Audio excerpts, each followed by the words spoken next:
Dans Proverbes, chapitre 3, verset 15, l'initiation de l'entité de sagesse est plus précieuse que les perles et a plus de valeur que tous les objets de prix dans le visible. Il y a point ici. Et quand on va dans Proverbes chapitre 8, verset 12 à 31, accrochez-vous. Parce que dans Proverbes chapitre 8, dans les Bibles actuelles classiques, ils vont aller écrire des torchons, ils vont aller écrire des choses au Moyen-Âge. Et beaucoup de ceux qui se disent pasteurs vont venir, vont lire en disant non, c'est Jésus lui-même qui est en train de parler en tant que sagesse. D'autres diront c'est le Saint-Esprit qui est en train de s'exprimer en tant que Jésus, la théophanie, le christocentrisme. Non.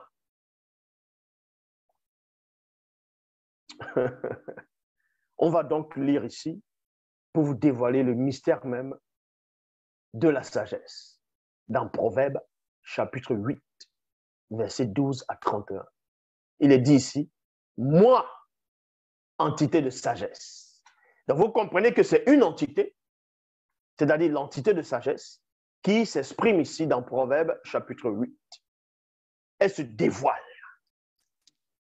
Elle se dévoile, elle révèle ce qui s'est passé et comment les choses se passent dans le secret et lors de la création.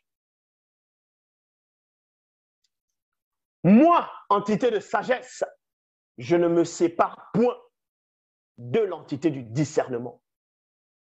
Quand on dit l'esprit du discernement, c'est le Mundi, donc le Saint-Esprit qui donne l'esprit du discernement. C'est-à-dire que quand tu donnes l'esprit du discernement, c'est parce que vous ne voyez pas, à côté, il y a l'entité du discernement qui vous initie à développer l'esprit du discernement. En fait, que c'est-à-dire votre esprit puisse avoir la capacité de discerner les autres esprits qui s'y sont du grand temps de choses ou pas, de discerner si telle personne est mauvaise ou pas, de savoir les choses. Donc, il y a l'esprit du discernement, l'entité du discernement. Quand on dit l'esprit du discernement, c'est l'entité du discernement. Parce que quand tu as la sagesse, tu as le discernement. Tu utilises d'abord ton discernement. Tu utilises d'abord le discernement. Quand il y a des problèmes, quand il y a des affaires, les choses à régler, tu discernes d'abord. Tu observes. Tu utilises ton esprit de discernement. Parce qu'en ce moment, l'entité du discernement est là. Et c'est là où il y a l'entité de sagesse et tu es sage. Et il y a maintenant l'entité de la réflexion. Tu réfléchis avant de parler avec sagesse et avec discernement. Et tu vas parler avec sagesse accompagnée avec l'intelligence. L'entité de l'intelligence est là.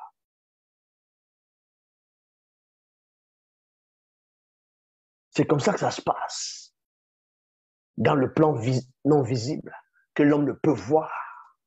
C'est pour ça que les gens dans le monde, ils vont prier un faux Dieu, qu'on va appeler Yahvé, Adonai, Jéhovah, Elohim, et je ne sais quoi encore, et d'autres formes de divinité qui n'ont pas de sens. Ils vont s'entretuer, ils vont faire des débats, ils vont se pavaner un peu partout pour faire des conférences, des choses qui n'apportent rien à l'humanité, des choses qui ne servent à rien. Le mal ne fait que s'amplifier au fur et à mesure. Le mal entre s'accroître, la confusion, les guerres, la haine, l'ignorance, le mensonge, la prostitution, le meurtre. Toutes ces choses ne font que se manifester de plus en plus. Et pourtant, on vous apprend qu'il y a plusieurs religions, plusieurs croyants, plusieurs spiritualités. Mais vous voyez que ça ne sert à rien. Parce que vous nourrissez ce qu'on appelle les bidjedje, donc les démons. Tout ça, ça ne sert à rien. Il faut comprendre ces choses. Il faut passer à l'école de l'entité de sagesse. Quand on ne sait pas quelque chose, on ferme sa bouche. On ne parle pas avec des sensations. On ne parle pas avec l'émotion. Quand on ne sait pas, quand quelqu'un apporte une connaissance qui va contre tout tout le système établi. Même si tu n'es pas d'accord avec celui qui est en face de vous, vous fermez votre bouche d'abord. Vous essayez de discerner pourquoi il dit ça. Pourquoi il va en contre-courant de toutes les dogmes établis. Que de critiquer, ouais, mais c'est un jeune. Pourquoi il parle comme ça? Nous, on a grandi dans telle religion, dans telle science, dans telle connaissance, dans tel dogme. Vous fermez vos bouches. Vous écoutez d'abord. Vous discernez maintenant ce qui se passe.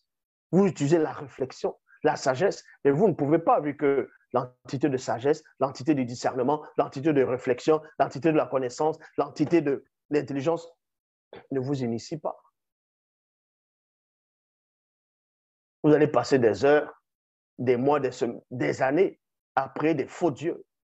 Vos vies ne changent pas. Ça ne va que de pire en pire. Vous ressentez que la rancœur, la jalousie, l'animosité vis-à-vis de ceux qui vont réussir. Ça vous dérange. Vous empoisonnez des gens, vous critiquez, vous insultez. Vous racontez des balivernes sur des gens, la calomnie, le mensonge.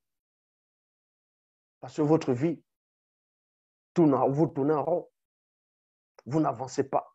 Vous n'avez pas un but dans l'existence.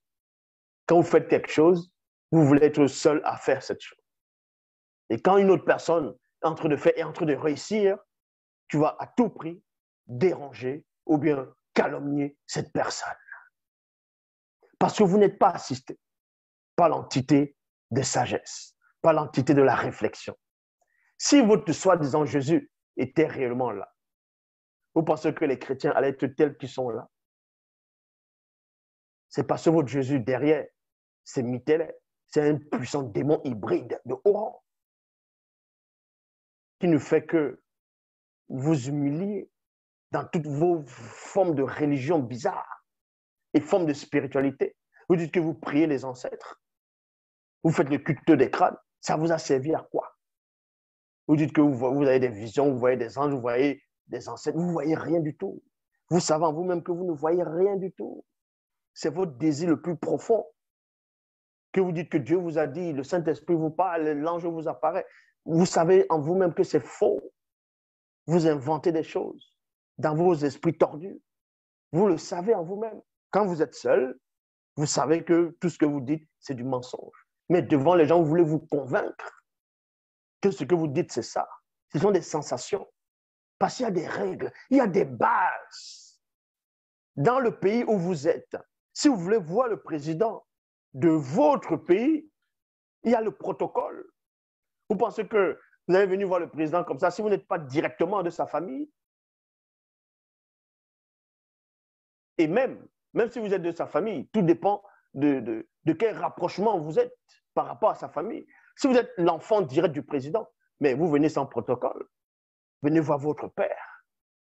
Si vous êtes un simple citoyen, vous voulez voir le président, vous pensez que ça se passe comme ça? Ou là, vous dites que, entre guillemets, Dieu vous parle. Ah, Dieu vous parle. Il y a ce qu'on appelle le protocole dans le plan spirituel. Est-ce que vous comprenez? C'est pour ça que même parmi le peuple, on avait établi les prophètes, on avait établi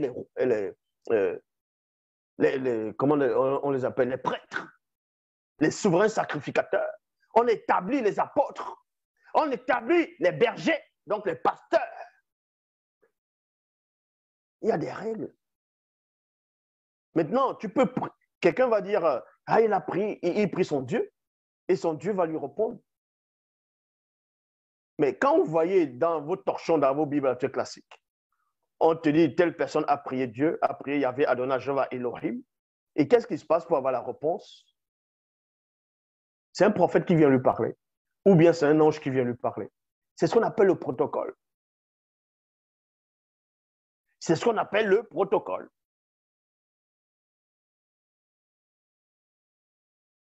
Maintenant, quand vous êtes enfant direct, le père peut vous parler. Mais sauf que l'Oba n'intervient pas directement dans les affaires, c'est-à-dire parmi la création, parmi les créatures. C'est-à-dire, je suis les créatures, parce qu'il y a un seul créateur, c'est l'Oba.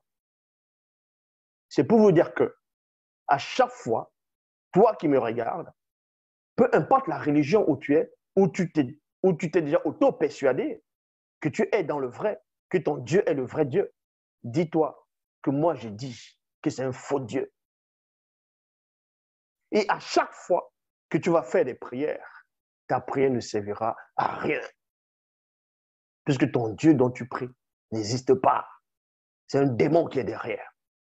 Il dit, peu importe ta religion, peu importe ta croyance, peu importe ce que tu penses, les sensations, ce dont tu t'es auto-persuadé, que tu as reçu, tu as vécu une expérience hors du commun avec ta foi issue de ton faux Dieu. C'est ce qu'on appelle des sensations. Ce sont les démons religieux qui vous envoient ces sensations-là afin de croire au mensonge. Afin de croire au mensonge. Vous lisez dans vos torchons des Bibles actuelles classiques que dans ce que vous appelez l'Ancien Testament ou le Nouveau Testament, l'ange de l'Éternel, l'ange du Seigneur, ainsi de suite, a apparu à telle femme qui priait, a apparu à tel homme qui avait des soucis. Mais toi qui as des soucis, pendant des années, pendant que tu es sur la terre, durant ton existence, tous les problèmes que tu as déjà eus, ton Dieu que tu as déjà prié, tu as versé les larmes plusieurs fois, il a déjà envoyé un seul ange qui t'est apparu pour venir te répondre